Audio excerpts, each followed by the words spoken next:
Hi, good afternoon. It's Jim from the mavestar observatory. Let's get the unpleasant part of this video out of the way and then we can get on to something more interesting to talk about. So, on comparison with last month, we're 50% down or more on the actual money that we've raised for the observatory. Yet, we seem to be doing more than twice the amount of work now building these magnetometers. We're sending more magnetometers out, building the muon detectors, and we're sending more magnetometers out now to Bali. We're trying to secure locations in Brazil and South Africa for the magnetometers, and we're also chasing up data from the magnetometers that are globally out there already, and then when we get that data come in, we process it. So there is more work and there is less support, and really guys, up until this point we've been very lucky that, at least I've had the skills to put these magnetometers and muon detectors and the TriMag and the magnetosphere together for us on a very, very low budget. And if you just think of what it costs CERN to build their Large Hadron Collider, and I know we're not on that scale, but they do use the same detectors as us. I'm sure if they was, putting in a bid for a global effort with many stations all around the world, I'm sure you can imagine the escalation of costs would easily be in the millions. First of all, to design specific electronic equipment like what we've got here, and it is bespoke, they're one-offs.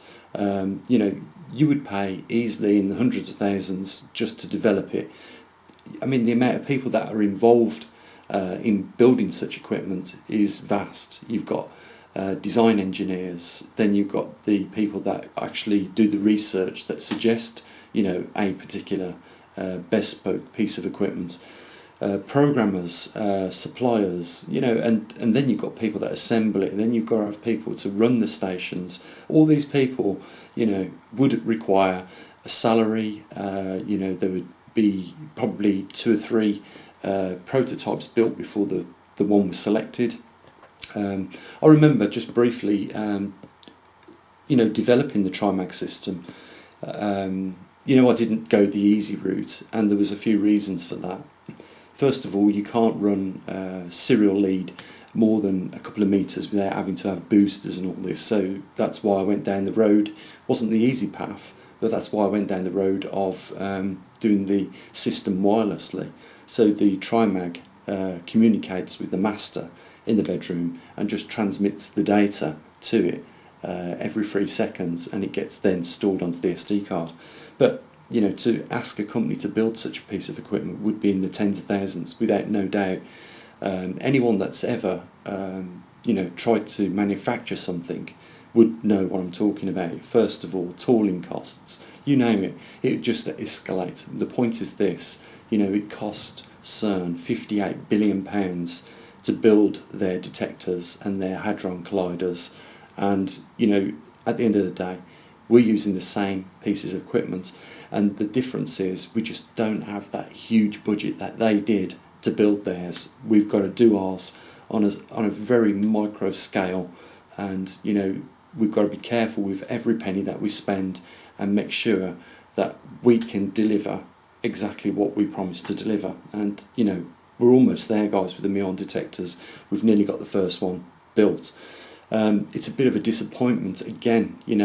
I've waited for the post. There's been nothing in there that could make us progress that little bit further to getting it done. I've got less than 2 days now, as you guys know, and I don't know whether all the components are going to be there so that I can actually show you one running and we can leave it running for the next 8 days. We're just going to have to keep our fingers crossed with that.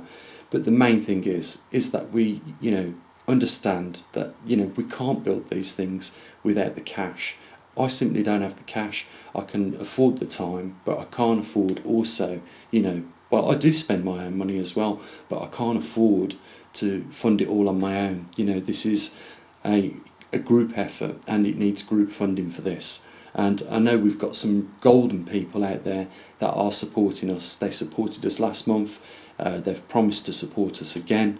And the thing is, guys, we just can't leave it just to a couple of people. We've got 26,000 people subscribe to the channel, and we have about 7,000 people every week go to the website, and probably 4,000 of those are unique visitors that have never been there before. So that's according to the stats on the website. So we're providing a lot of service for people, and it'd just be nice if a few more people would chip in, just so that we could progress and expand the observatory to include these cosmic ray detectors. Like I say, we've been really lucky to not have to develop this ourselves. And before I come across MIT's version of the muon detector, I had come across a couple of others that I was thinking of doing, and that involved a couple of Geiger counter tubes with a piece of lead in there, and it was the calculation of the particle that went through the two tubes, and the time it took to go through the two tubes was the way you would go about counting muons. So because each muon moves in a different muons move in different directions to electrons and other subatomic particles. So you've got to find a way of measuring the target particle. So the reason why we went with MIT is because they was offering the Gerber files for the printed circuit. So all we had to do is give that file to the manufacturer after we found a suitable manufacturer, Minotron in this case, who'd done a fantastic job of building our boards for us. And like I say, without MIT being as thorough with the open sourcing of their not only their Gerber files on the PCB boards, then producing the reference list so that we can see what the number is on the PCB board, and we know what component's got to go on there. They even did a fantastic job with the silk screen, and that these little things, are part of the development. And if, like I say, we went to a manufacturer and asked them to do it for us, it would have cost. We wouldn't have never have been in the market to do it. I don't even think if we'd have done a Kickstarter, we would have been able to do it. So we're very lucky that they just handed them over to us and said, off you go, build as many as you want. And if anyone else out there wants to do the same, they can. That's rarity, guys, trust me.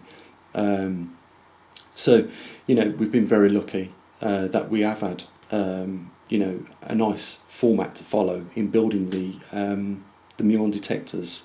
We haven't had to do no research, complex programming and mathematics. It's been all done for us. We just need to get the parts, assemble them, program them up, and we've even got the program from MIT for them, and find a location then out in the world. And we've got a great vehicle on our channel to send these out globally, like we did with the magnetometers. We can find dedicated people that have a little bit of a passion for the topic. I'm sure that they'll offer to take the muon detector, set it up somewhere in the house where it's not going to be receiving too much interference from other things, and I'm sure that they'll send us the data so we can process it back here in the UK and get it onto the website where all you guys can benefit from it. And why we want to get that data on cosmic radiations, because we are going through a magnetic reversal, and we're also in a grand solar minimum. And I don't want to keep repeating myself. I know some people are new to the channel, so I'll briefly touch on why it is important that we find out how much cosmic radiation there is. With a grand solar minimum, the heliosphere shrinks, that protects our solar system, and we have more inbound cosmic radiation as a result of that. Adding to this, we've got another problem, and we could do without it, and that is our Earth is going through a magnetic reversal, and as a result of that, the magnetosphere of the Earth that protects us from cosmic radiation is reducing in field strength. It's around about 20 to 25% of what it was not too long ago. So we are losing the field strength that protects us, and that means that there will be like a compiling factor of more cosmic radiation coming through our planet. Now, it's important to know that we have on our planet some weak field intensities of magnetism. One of these is being classified as the South Atlantic anomaly, and that could be one of the regions where we're receiving a considerable amount of cosmic radiation. The only way we can find out without, being laughed at by these organisations, by the way, can you just tell us how much cosmic radiation is in Brazil right now and South Africa? You'll get no answers from them. The only way we can find out the answers to these questions is by putting these muon detectors in the field in Brazil and collecting the data there and bringing it back, processing it and putting it on the website and answering your question, and the same for South Africa.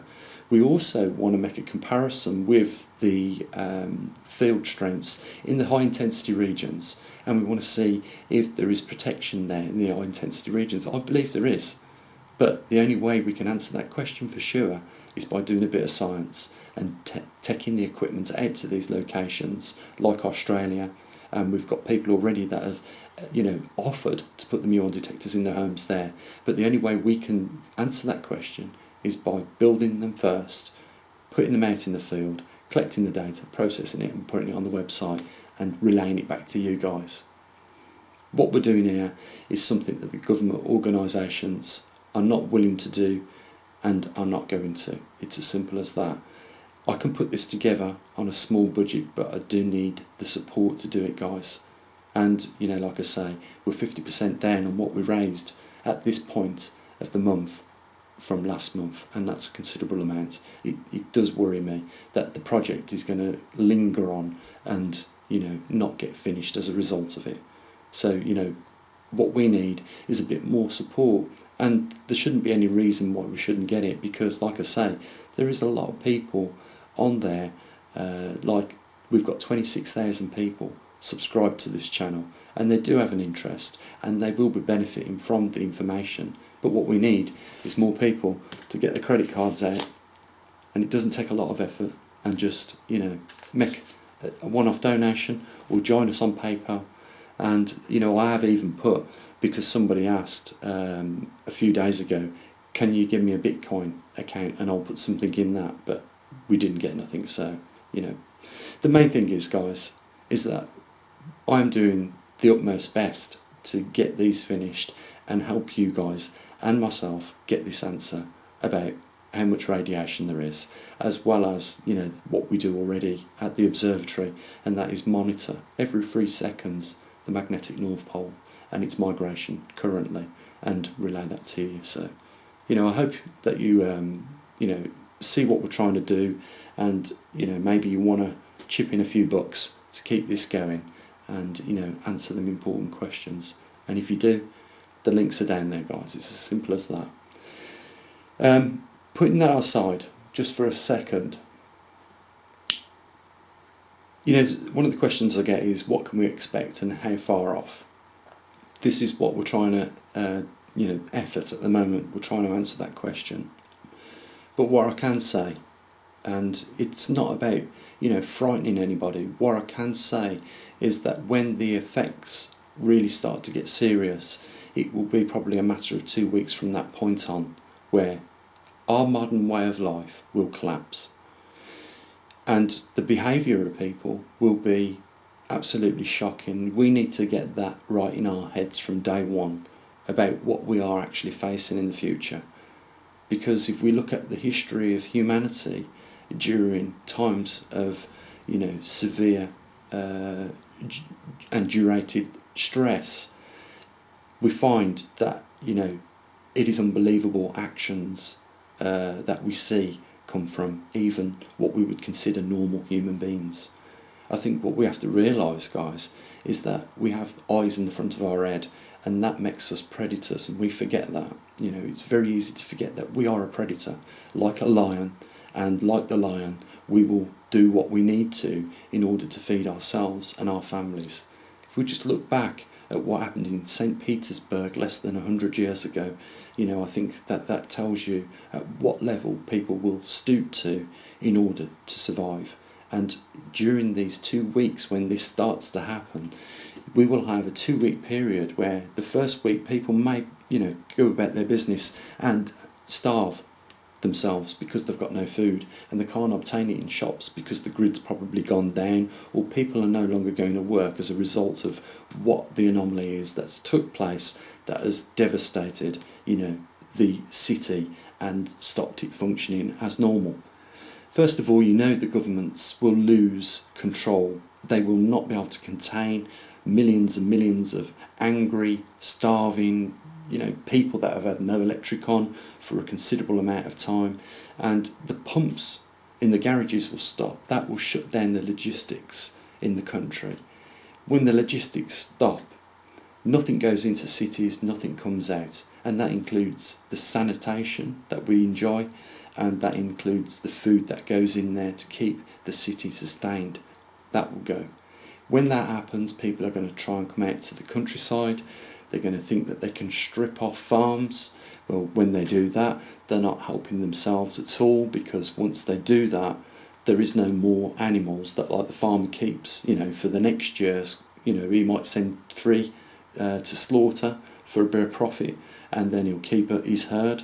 Well, if people come out of the cities, and they will, because they all know that food grows out in the countryside and is exported back into the city. But when they devastate all the cattle, and I showed you only a few weeks ago that they were devastating cattle right now in this country, and that North Warwickshire Police have got a special operation going to try and catch them, because what they're doing is now going into the fields, slaughtering the animal on the field, taking the meat and leaving a right mess for the farmer.